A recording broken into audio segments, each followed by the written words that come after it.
Quando del 1917 loro si abitava a Rovare, Driola Caada, la zona si chiamava Fatuto. Ma sulla destra o sulla sinistra andando verso il ponte di Piave? Adesso da Treviso è andare al ponte di Piave e lì a sinistra. In mezzo veniva la ferrovia che veniva e veniva per fare re, il ponte di Piave. Andiamo alla ferrovia ieri. Si vede a terra in mezzo la ferrovia, a parte e altra. Ma Che la si veniva... vostra casa è arriva a strada, insomma. No, perdeva la ferrovia. Era durante la guerra ieri, eh? No, allora aspettiamo. 3 giorni prima di San Martino, ormai era 20 giorni che aveva chiuso le scuole perché era la truppa che passava a Drio Caada, perché si doveva fare 3 km di strada per andare a scuola. Bisognava camminare a Drio Caada finalmente da vicino ai carabinieri là da San Biagio.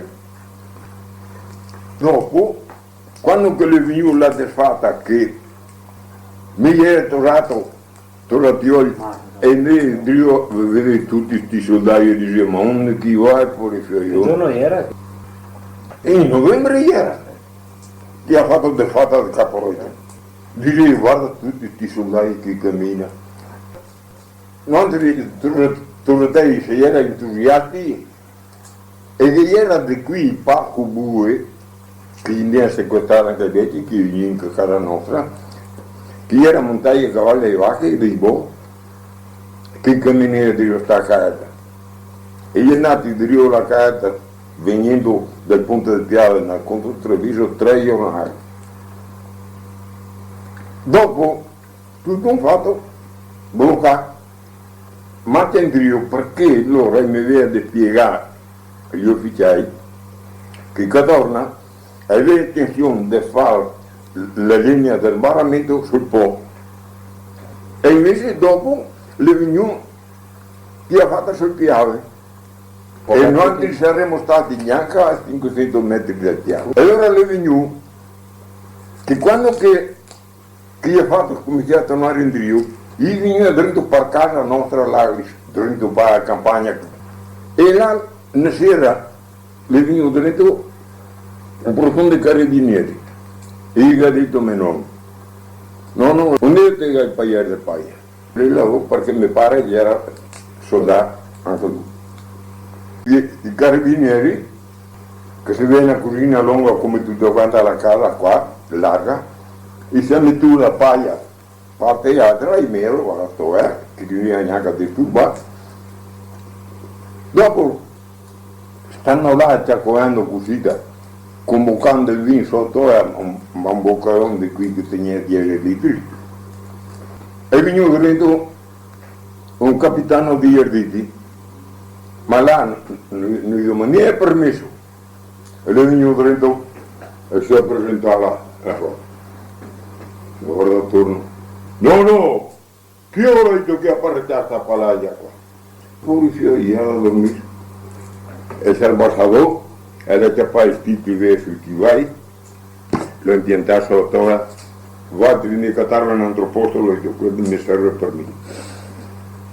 C'è anche chi era carabinieri che ti passano per via, e dopo neanche un quarto d'ora è venuto dritto, tutti quanti ieri, gli ha chiappato il posto. E lui è venuto dentro per l'ultimo, e ora mi dice, quando non è più viene lei, non è che te la botte, vieni per qua, figlio, vieni per qua. Tremato ho paura perché gioco, un vecchiotto.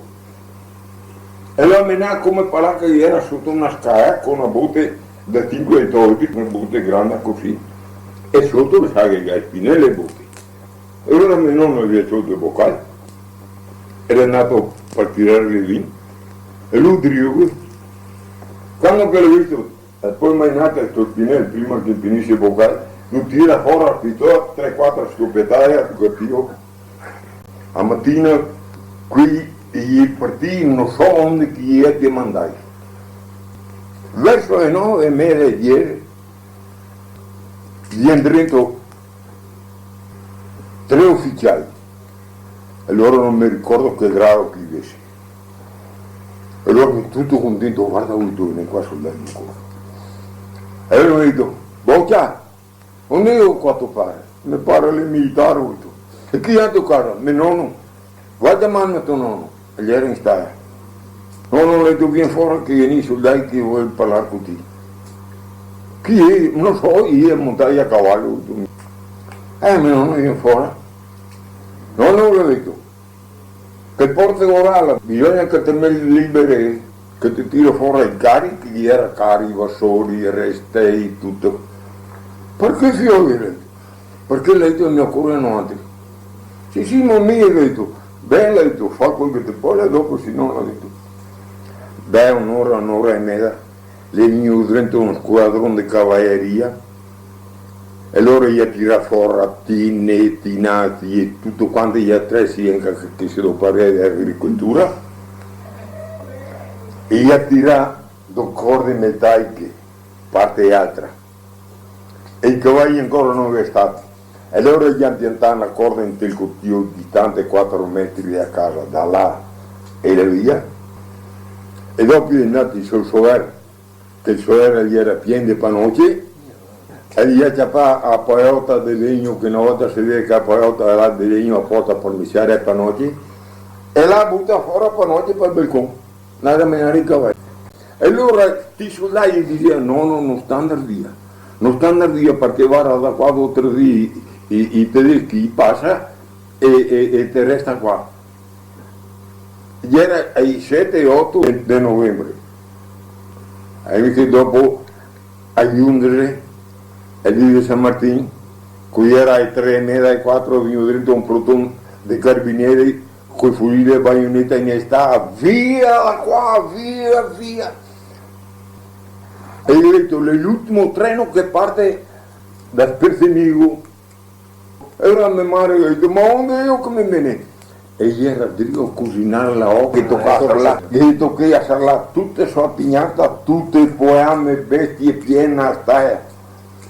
E mi ammenà a Sperzenigo, montai sul treno, e allora gli ha detto, dove io come me ne? E gli ha detto, fino a partire a Treviso, ho detto, una stanza là prima di arrivare a Padova. E sai che abbiamo corretto 3 notti e 3 giorni a Napoli. Te ne aveva Treviso proprio. E lei era una tradotta che aveva 3 macchine a vapore. E era che aveva tappato tutto il territorio, che qui dei Friuli non so che i nostri.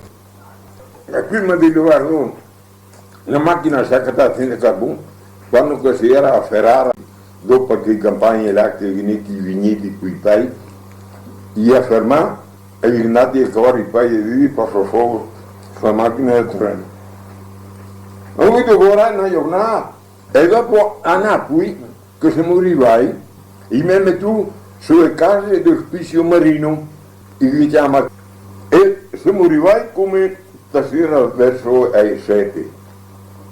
Domani mattina, loro mi hanno messo dormire su un salone, si era 5 fiori e mia madre faceva, e mattina passava il dottore a fare la visita, e allora l'ha cattata un fratello mio di me, con 4 anni di giovane, che aveva tutti i occhi rossi, ho detto qua che dobbiamo portarlo sull'ospedale.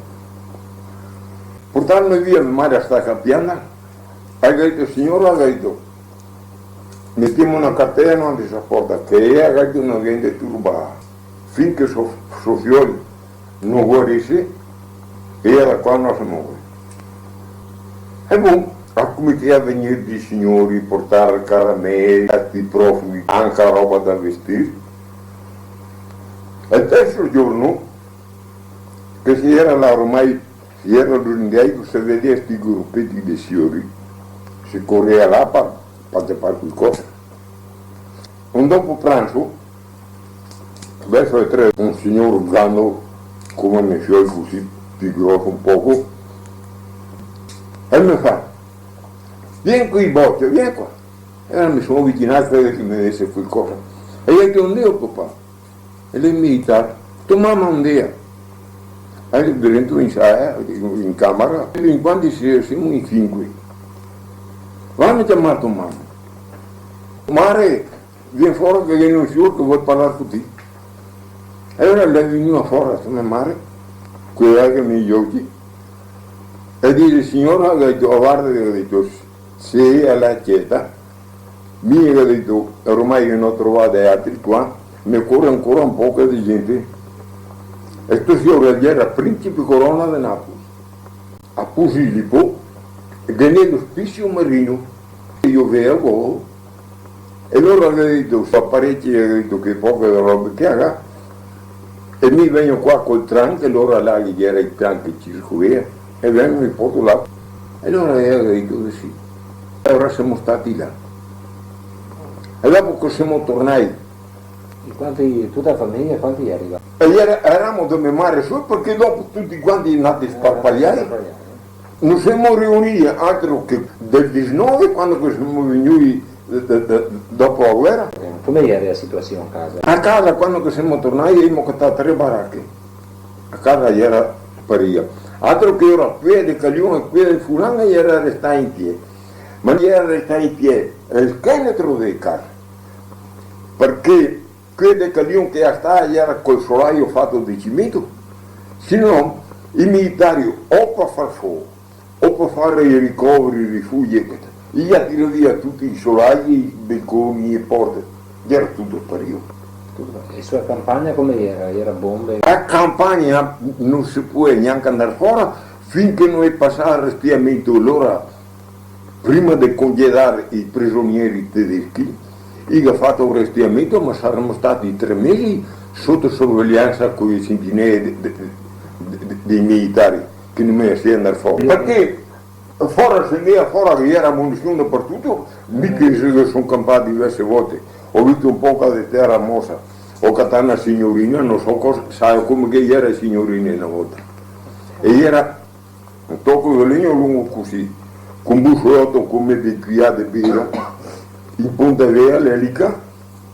Io avevo visto quei altri soldati, avevo visto come chi fa. Sta l'elica l'aveva nasconea, bisogna tirarla via e dirvidarla. E quando quello la buttava con le mani, aveva la caglietta, la stella di Calavea, un percussore che ne abbatte il capo sopra la stupenda. Allora quando camminano che uno ho fatto, mi come che ho visto che altri perché con se botte se imparai mai grazie, vedete? Ho già fatto che peai sul culo quando via sentire questa stupenda. Era come non come sì per dire, ma come bombe a mano. Era sul mese di settembre, che erano ancora i prigionieri tedeschi. E mica aveva ancora bonificate, era? Ma che? Mi tocca primavera dopo, tutte quante all'inverno non si è mai visto niente. Piantare niente, insomma. Neanche piantare perché come che vi dicevi prima, le vide, i morelli, la maggior parte era tutti quanti facciai e stava a testa qua. Perché? Perché i combattimenti li venuti anche oltre la piazza, perché si era a 500 metri dall'Armani. E ora che vi cominciate a seminare nel 20, ora nel primavera del 20? Ecco, nel 20, Saturno, proprio come... Esatto.